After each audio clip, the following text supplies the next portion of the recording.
My name's John Stanley, and we lived in a cottage in the Commandery Grounds, which has now been pulled down. And within the Commandery Grounds, of course, was an easy access up onto Fort Royal Park, which I used many hours as a child.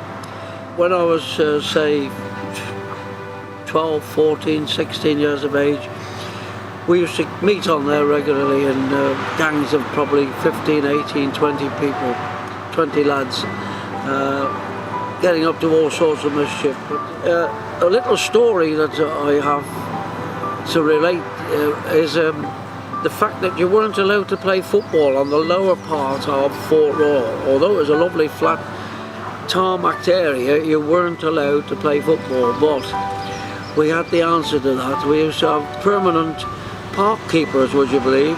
These two gentlemen on a Sunday morning for their lunch break, we knew that they'd go down to the Red Lion, which is just on the corner, which is now a Thai restaurant in Sidbury.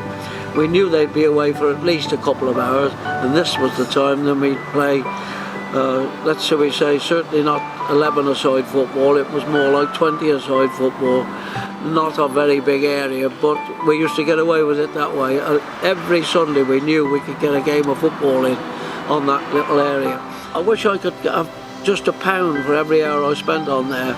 And the highlight of a winter time was on the very top slope, if you could imagine, on the very top slope of the lower part of Fort Royal Park, you could toboggan. With the snow, when the snow came, you could toboggan from the top all the way down, straight through the gates that were at the bottom part, and around the walk which comes from off Walls Lane, and finish up right at the very bottom. Thrilling ride.